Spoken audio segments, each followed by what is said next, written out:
Nighty Society, welcome back to the Antisocial Planet. Today we are getting into some more Vinland Saga, and in the last episode we really had a big revelation for Thorfinn. He went through a whole internal journey talking to his dad and Askeladd and figuring out who he wanted to be or what his true battle was, and deciding that he was not going to be violent or fight anyone ever again. And to that I say good luck. I really do hope that is something that he can accomplish. I do, however, think that it will be quite difficult given the world that he lives in, and the fact that there are lots of people that kind of see him as a threat in that he is like a capable person and that he has a skill set, right? I feel like this might make it a little bit more difficult, his relationship with Snake specifically, because I felt like earlier on that Snake wanted to recruit him in some way, knowing that he was actually a pretty good fighter, wanting him to be one of the people guarding the farm. I don't know how that's going to work out. I also feel like the farm is going to be attacked at some point because we've set up a bunch of foreshadowing for that. So I wish him all the best in his journey of no violence, but I don't know how well that will work out for him. So getting to see him really grow as a person though is really great, and him actually remembering his father and who he was as a person and his advice and what he tried to teach him, I think is really important, instead of it just being his horrific death, that being the one thing that really Thorfinn zeroed in on and was like the key thing that shaped him as a person, as opposed to all of the other things that Thor did as like a living, breathing person who was actively being his father. So I'm really curious to see where we're going to go with this episode, because I feel like the last episode kind of ended nice way and had a very clear ending to previous story that we were working on. So I don't know where we're going to pick up. Maybe we're going to be with some of the other characters. Maybe we'll be back on the farm. I don't know, but I'm really loving this series and getting into some of the character stories. I love a good character driven story. So I'm loving all these episodes where we're getting to learn all the nuances of these people in this world. So let's just get into the episode. In 3, 2, 1, go. Ooh, we're starting with the opener. I feel like that is kind of also them acknowledging that like the last episode ended in a way that was not really a cliffhanger in any kind of way. So interesting to like start off with like the opener to kind of be like a reset in the story. I'm still like the girl that Anna is interested in. We haven't seen her really, other than finding out that in like the last episode or a couple of episodes, other than Anna saying like, oh, she doesn't have the same deal where she gets to work to be free. And I think that might be because she's kind of owned by the like master's like wife instead of the master himself. Like there's a little bit of a difference in who gets to make that decision. But I'm sus of her. I feel like she has this facade of being like really nice, but I'm like, there's gonna be something there. Like she's been mistreated and not treated like a person. And I feel like that's just gonna like build up.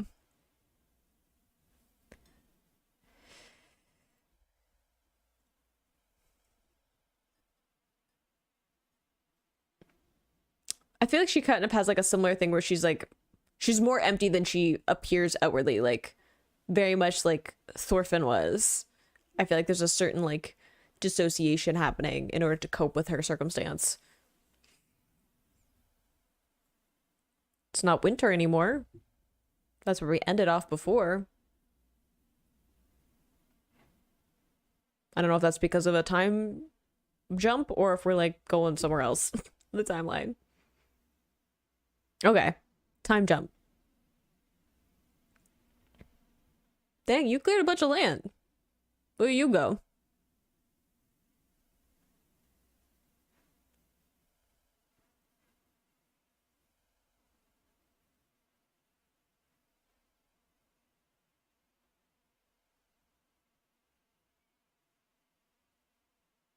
Taking turns? Do you not both have an axe?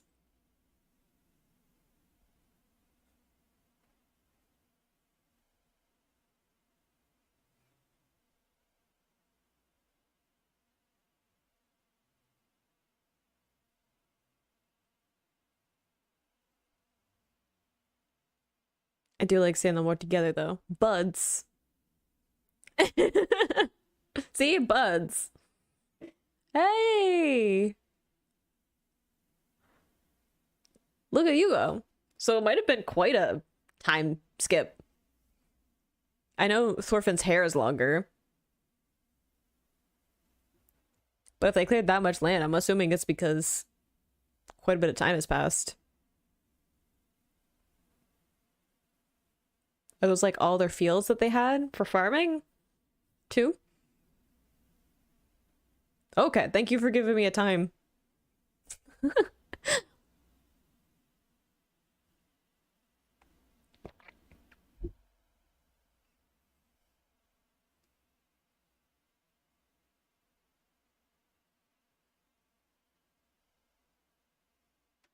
What will you do when you're free, though? What's the plan?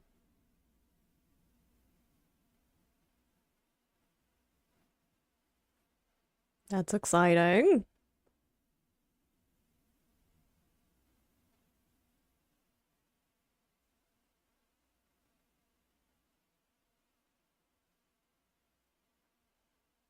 Go home? I mean, his family isn't there anymore. Quite a distance, too.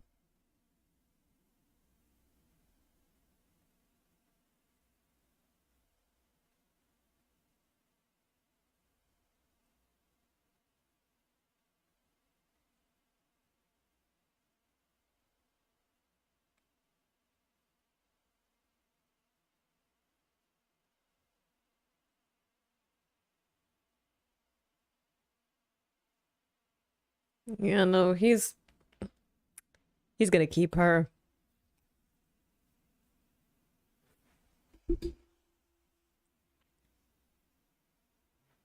I mean, you do have family. Interesting.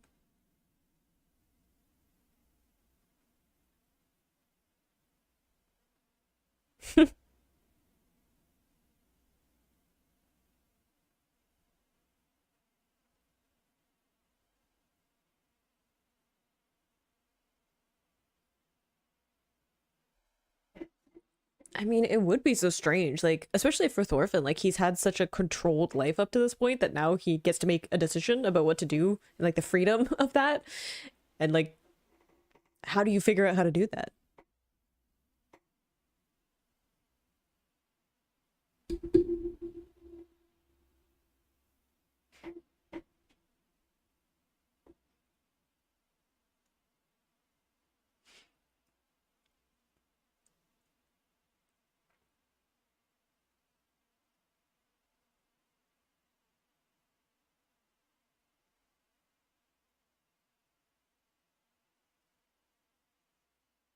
That's ambitious.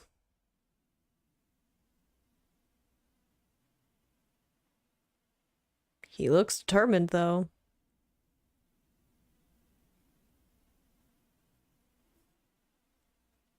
Would be a way to get your girl free, I'm just saying.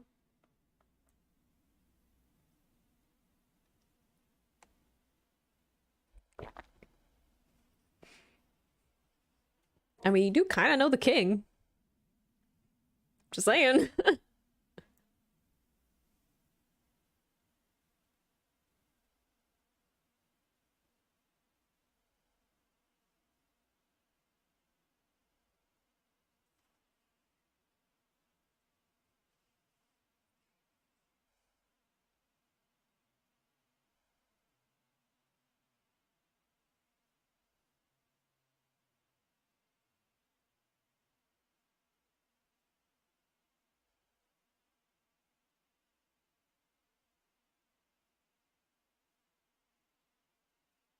I get the shock. Like, you've worked so hard and been so focused on, like, the work itself.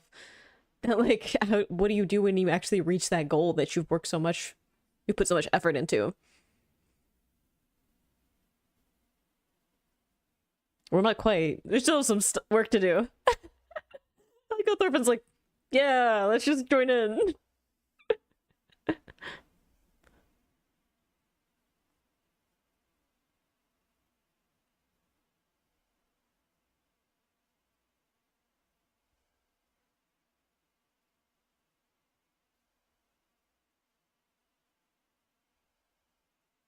Why do you need to see him?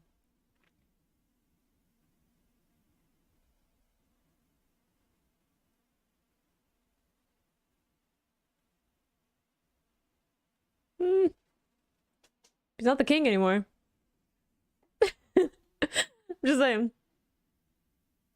Is this maybe catching up to where Canut is? I thought we caught up earlier, but this might be it. If people are still like calling Harold king.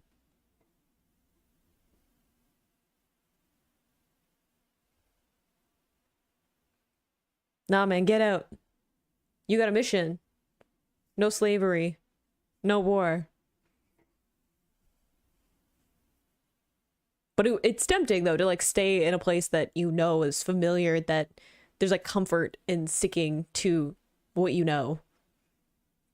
Especially for like Aenon, who like has this girl here.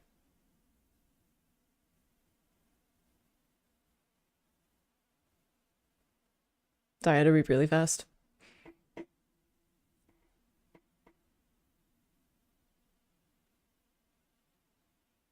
was gonna say, this sounds biblical.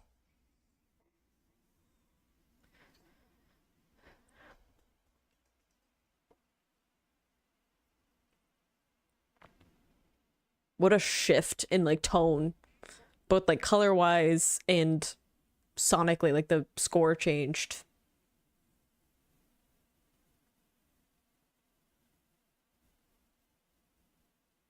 Whomst are you? I feel like we'll probably know whoever it is. Is it Canut? I was gonna say, we said, what, Majesty or Highness or whatever? I was like, is it Canut? Oof, that's a hard look.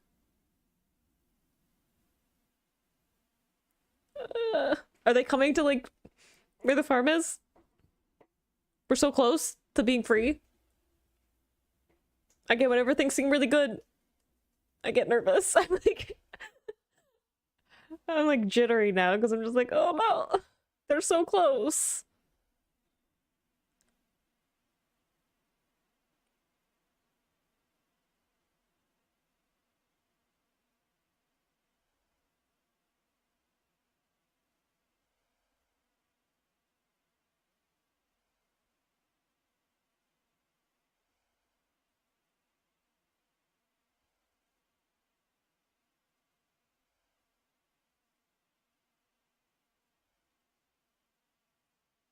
Yeah, I bet he'd want to be off the boat after how long he'd probably been on it traveling.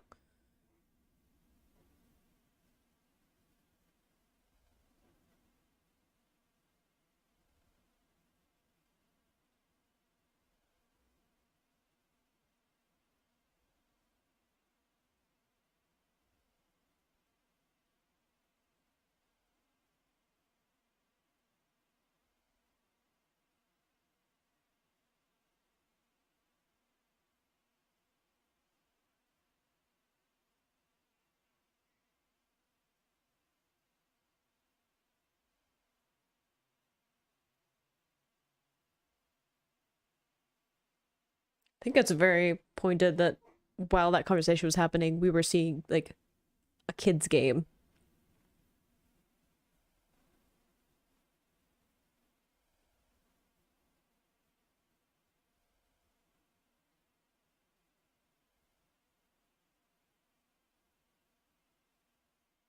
So that's what I was thinking. I'm like, playing games, something that involves passing something.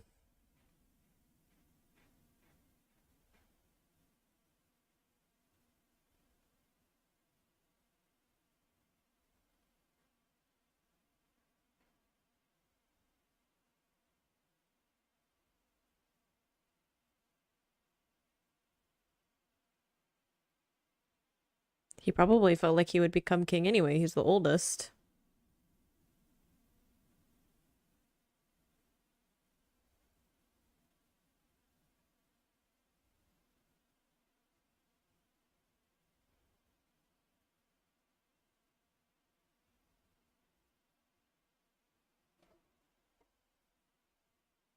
We haven't seen much of like them interacting with each other at all, let alone being like brothers.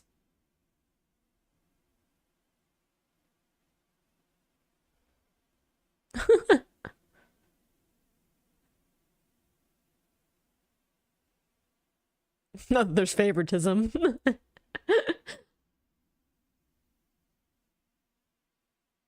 was gonna say he has a lot of padding on.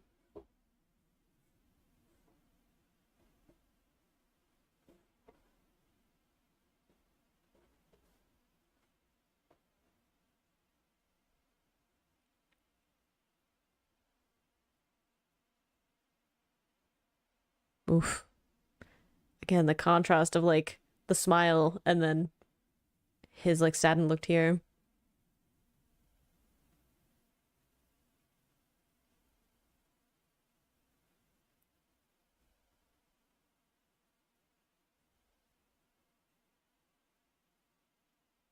Oof.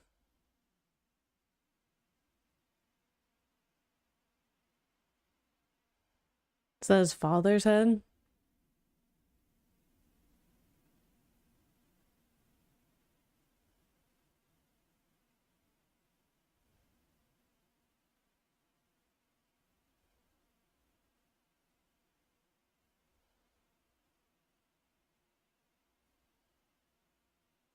Trauma.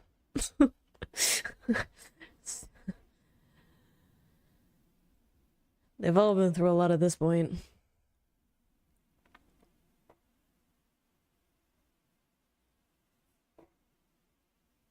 Ah, okay. So that's why we have a king and a king simultaneously.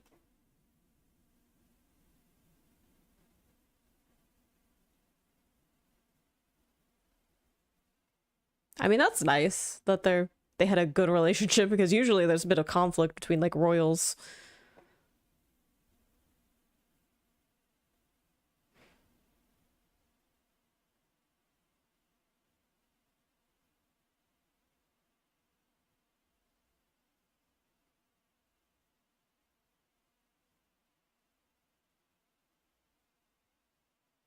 So does that mean you're gonna get Denmark too? Oh, do we have a sister?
It's gonna create a bit of a power vacuum again, though. Like people are going to try and take the kingdom, even if Canut like inherits it. People are still gonna like take that as like the transition point is like the weakest moment. People are gonna try and swoop in.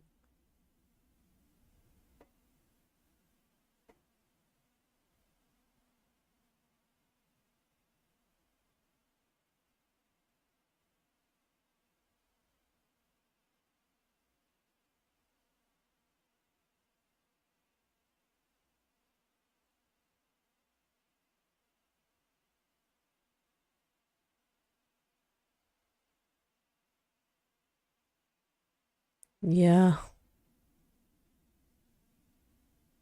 his father haunting him. So this goes to what I was saying, like with the opener, where it's like his dad's eye was there, and it's like watching him.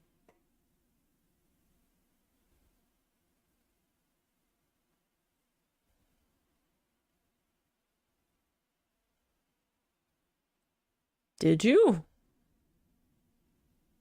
There was a little smile when he was like, "Oh, I'm getting Denmark."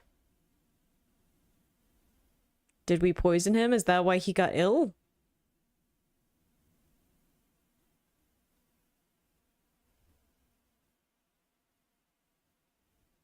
Because that's like dark.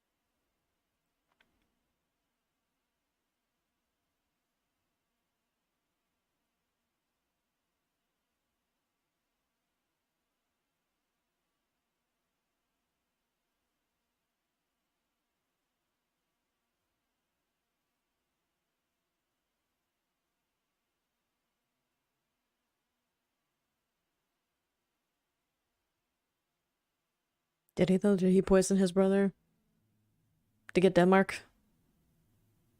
Because, oh boy.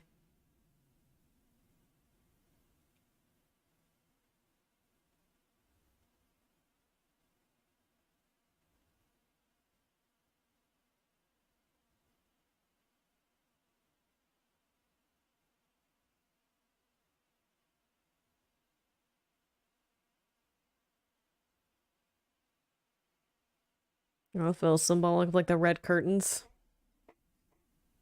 And then hard cut to the crown.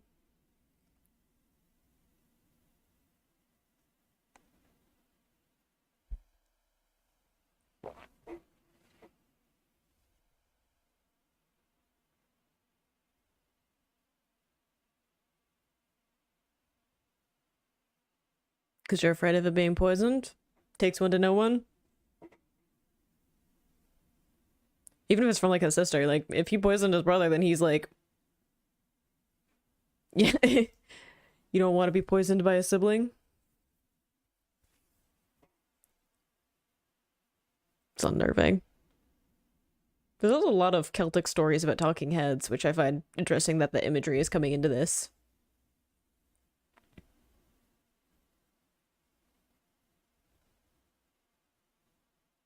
And like how much of this is like an artistic way of showing yeah, like of showing his guilt or like the turmoil that he's dealing with of like becoming his father, and how much of it like might actually be madness.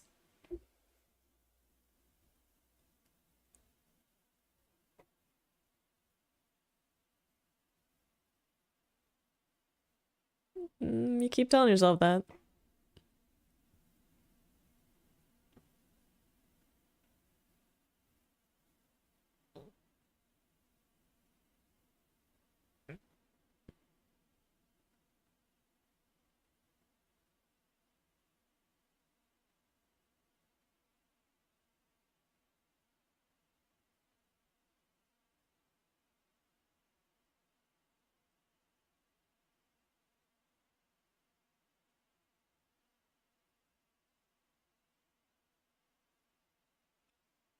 Yeah, he's also not there, so I feel like we should be a little bit worried.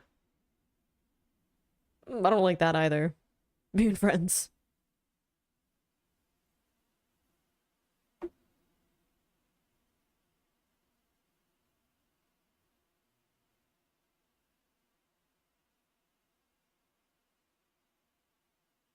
What that means is he like accepted that he's becoming like his father.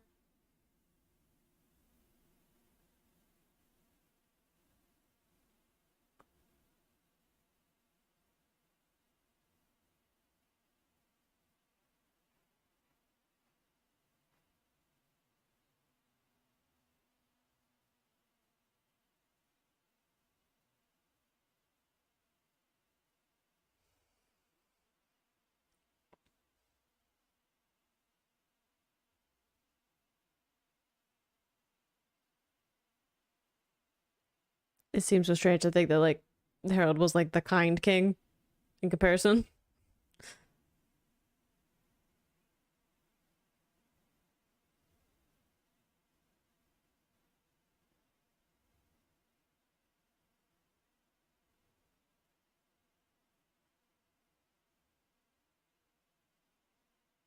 I mean, I hope he does. It doesn't seem like that's the road he's on right now, though. Like, what is his definition of strong in comparison to Canut's current definition of strong? It's kind of like warrior with Askeladd and Thor's, right? Like the difference of what counts as strong. What definition are we using?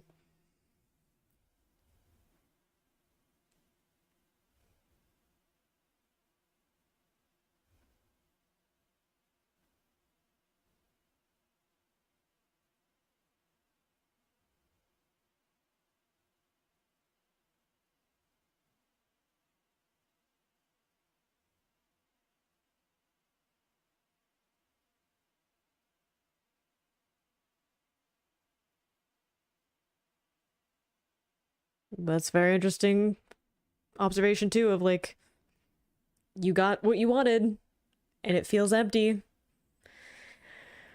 Oof. Got a little intense there at the end. I definitely feel like something's gonna happen to ruin what's going on, because Thorfinn and Anna are so close to freedom, and I'm like, I don't trust that. Something's gonna happen, especially since I can't remember the master's name of the farm, but he's traveling to see Harold, who's now deceased or given over the kingdom to Canut, so he's gonna have to talk to Canut. So that's gonna be interesting. I don't know how that's gonna go for him, because his go-to is always, I'll just bribe him and I'll bribe who the king is, and that will be enough to protect my lands. And I feel like that's not gonna be it for Canut. He has gotten to this point where he has the crown. He's pretty sure poisoned and killed his brother, and also is partly responsible for his father being killed. And now he has Denmark and England, and he's, this is it, this is all this is. So he's definitely going to be looking for something else to fill that void, and I don't think it's riches or bribes or whatever. It's going to have to be something more. I wonder if he's going to know that Thorfinn is around, if we're going to find out if something's going to happen maybe to the farm just because Canut is not going to agree to protect it, and we've already established that they don't have the manpower to protect the farm properly if something were to happen without the king's intervention. I don't trust it, but I think it's very symbolic that has his father talking to him or haunting him a bit, and talking heads are a huge thing in Celtic stories. I know that this is more based on Danish and Nordic history and mythology and stuff, but there's lots of that in Celtic stories as well. There's this one story it's a Grail story, looking for the Holy Grail in the King Arthur tales, and one of them is that they go into a castle and it's completely empty. The kingdom is empty, and I think it's Percival is probably what you know him as, but Pedadian in the Welsh, and he goes into the dining room, and the dining hall, all of the tables have plates with heads on them. So the whole kingdom has been killed and beheaded. And at the head of the table, the main table, is of course the king. And the king's head talks to him and tells him what happened and how to find the grail and what the cost is going to be of that. And I think that is very being pulled into this story of that particular kind of thing. Usually they're like warnings of some kind. There's also a story of a wall that is built out of skulls, and they watch the shore, and whenever they see an enemy, they will scream. It's terrifying, but they will send up a signal that's happening. So there's lots of stories of heads coming back to life and talking as a warning to those who are seeking something that isn't going to be what they're actually looking for, which I think is very symbolic of this, much like the story of trying to find the Holy Grail and it not going to turn out to be what you think it is, or convincing yourself that that endeavor is because of some kind of righteous cause, and then actually having something more selfish, or I don't know, like something more underneath of it that isn't exactly as like selfless and righteous as you thought it was. I think is very symbolic of Canut hunting for the crown and him being like, I'm entitled to this land, I'm entitled to be the leader, I should be the king. And now that he's here and he has it, this is it, this is all, this is nothing. I think that is very important to who he is now, of what is he going to do with that? Is he just going to like rule for the sake of ruling? Is he going to continue to try and find more lands to be king of as a way of filling that void? Or is he going to find a different purpose, much like Thorfinn did? And we have Thorfinn saying he wants to end war and slavery